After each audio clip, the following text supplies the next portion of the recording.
You don't want a big TV because when it's turned off it looks like a giant black rectangle on your wall, ruining the atmosphere of the room? If that sounds familiar, we've got something for you. In today's episode, we are going to talk about TVs designed to solve that exact problem, by pretending to be a piece of art. And this isn't just marketing talk, it actually works really well. These TVs have classic picture-style frames, brightness that adapts to room conditions, and matte coatings that resemble canvas. In the right environment, it is genuinely hard to tell them apart from real paintings. If you think this is something niche gimmick, think again. It all started with Samsung, which launched the Frame TV 8 years ago. Since then, this segment has grown, and now Hisense has joined the game with its CanvasTV and TCL with the NXT Vision. But does any of it actually make sense? And if so, which one is worth buying? Today we'll compare 3 current models from this art style category. We will check which one does the best job at mimicking a painting, but more importantly, we will run a full set of image quality tests to evaluate their real-world performance. Let's get started.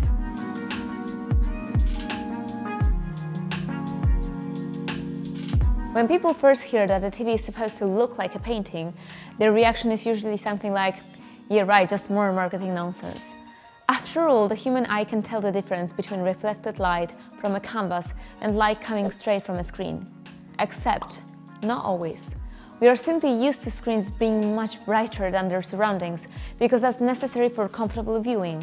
But the art mode we are talking about is something completely different. It only activates when the TV is turned off. And no, the screen doesn't go black. Instead, it switches to a dimmed, energy-saving mode that displays selected artworks.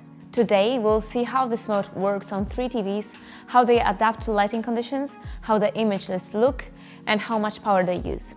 But first, the basics.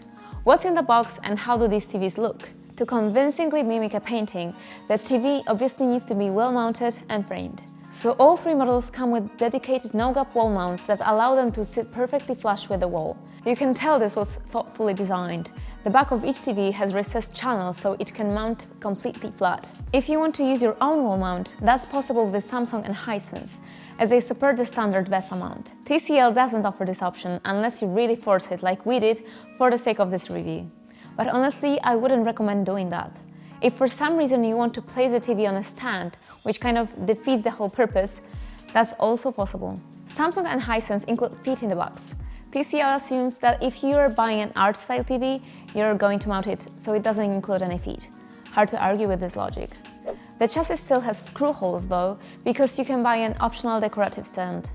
Samsung offers a similar stand as an accessory.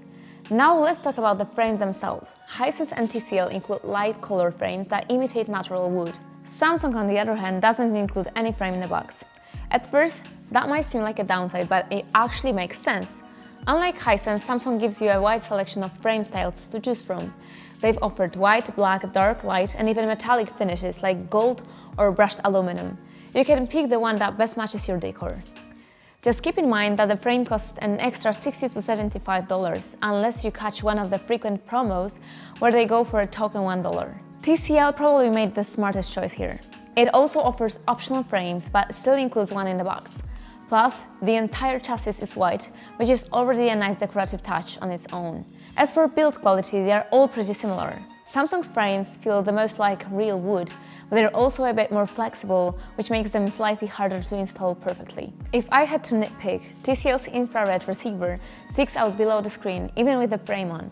It is not a big deal, but it slightly breaks the illusion. There is one feature that really sets Samsung apart from the Chinese competition, and it comes at no extra cost, the One Connect box. In case you don't know what that is, it's a smart external box where you plug in all your devices: console, set-top box, soundbar, antenna, USB drive, everything. From that box, only one thin silver cable runs to the TV. That same cable also delivers power. This is a really clever solution because if the TV is mounted flush to the wall, only Samsung lets you add new gear without having to take the whole thing down.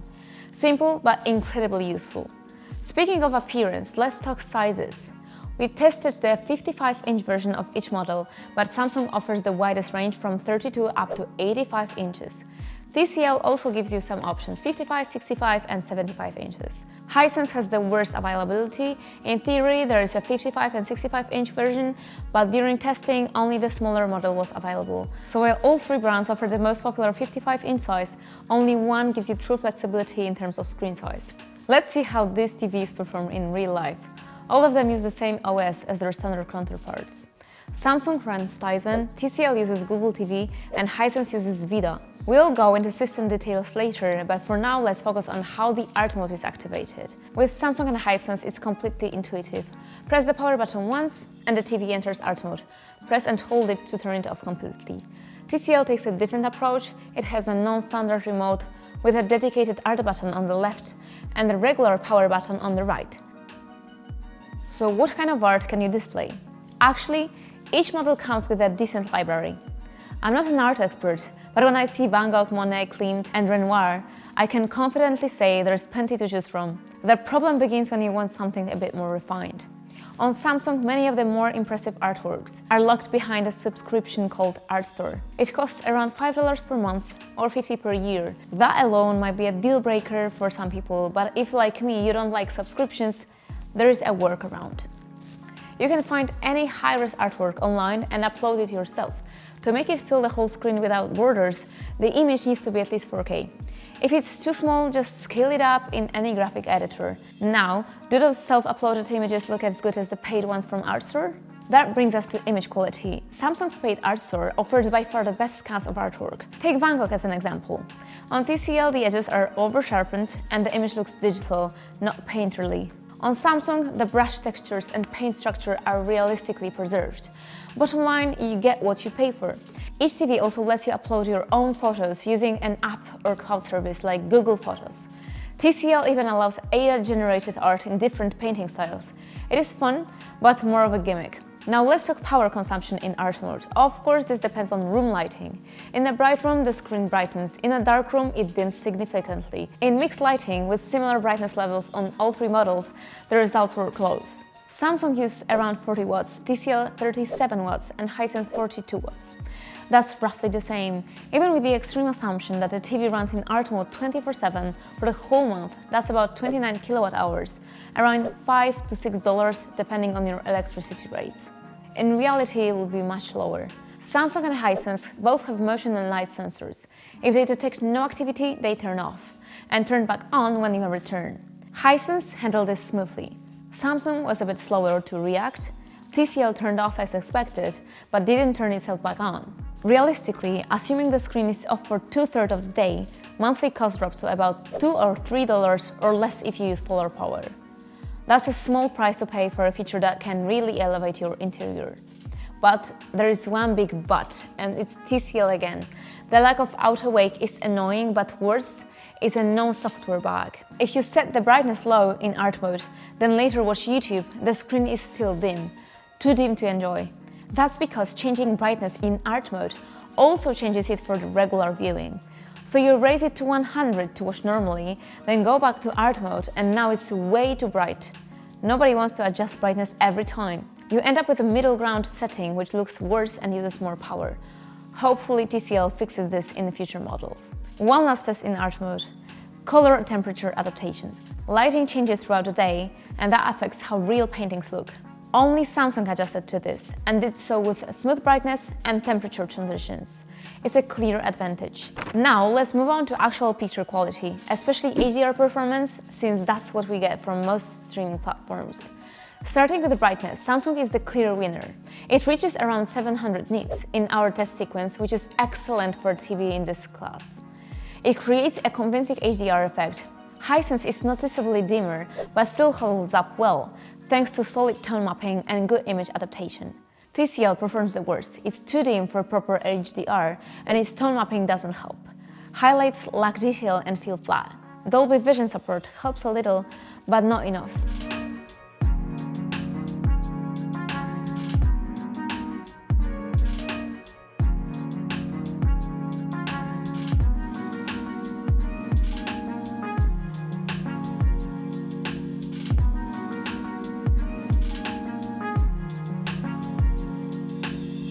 Speaking of Dolby Vision, there's a surprise. Netflix has announced that it's switching to HDR10+ for most of its content. That's great news for Samsung, which has never supported Dolby Vision but fully supports HDR10+. Let's talk contrast. All three use VA panels, so native contrast is decent, but none of them offer local dimming. That's a problem. On large screens with bright content, clouding becomes noticeable. In dark HDR scenes, instead of deep blacks, you get backlit grays. Our test Samsung unit showed this the most, maybe due to panel variance, but still, none of the models truly impressed in this area. Hisense performed best in shadow detail, but overall contrast was average across the board. The good news is that Samsung is launching a new The Frame Pro in 2025 with mini LED backlighting. That could drastically improve contrast and black levels. If you care about home theater image quality, it might be worth paying extra. In terms of color reproduction, all three TVs are similar. They cover about 95% of the DCI-P3 color space and a bit over 70% of BT 2020. That's good enough for everyday HDR content. Samsung uses a QLED filter, while Hisense and TCL use PFS LEDs. Image quality is close, but factory calibration varies. One leans blue, another brightens shadows. None are perfect out of the box. If you want the best picture, consider professional calibration. These TVs have great potential, they just need a little help. Check out scalibrotv.pl if you're interested. Let's look at gradation. If you've ever noticed the sky in a movie looking like a bunch of stripes, that's called banding. None of the tested models had issues here. Gradation is solid across the board, though TCL is slightly worse in dark scenes. Banding can appear with lower quality content like YouTube or cable TV. That's where noise reduction comes in. Samsung does a great job here. Its noise reduction smooths banding effectively. Sometimes it softens the whole image a bit too much, but the trade-off is usually worth it. TCL and Hisense offer noise reduction settings, but they barely work. Now, let's talk motion. We don't just stare at static images, we watch movies, shows and sports. So how's the motion handling? Actually, all three are solid. Hisense and TCL have 144 Hz panels. Samsung sticks to 120 Hz. Gamers with powerful PCs might prefer the higher refresh rate, but for most people, they are all fast enough.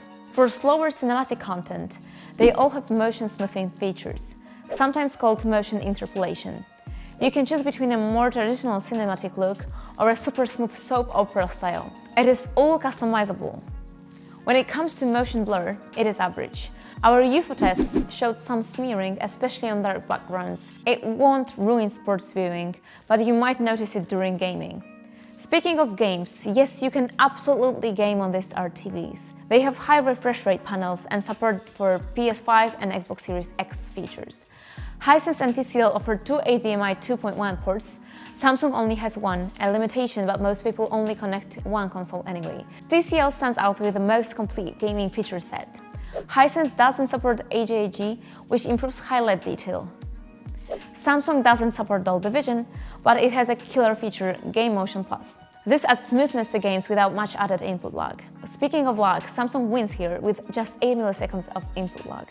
TCL is a bit slower, and Hisense comes last, reaching up to 30 milliseconds in the worst case. Casual players won't notice, but serious gamers might feel the difference. Now, let's talk data and performance.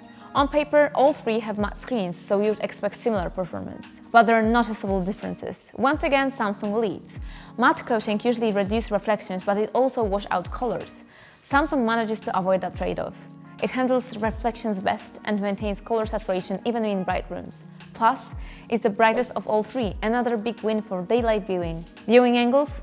Not great on any of them. These are VA panels, so color and contrast fade off axis. That's a shame for our TVs. Better angles would improve the illusion, especially when viewing from different spots in the room. Let's wrap up with software and smart features. Hisense and Samsung use their own platforms, Vida and Tizen. TCL runs on Google TV.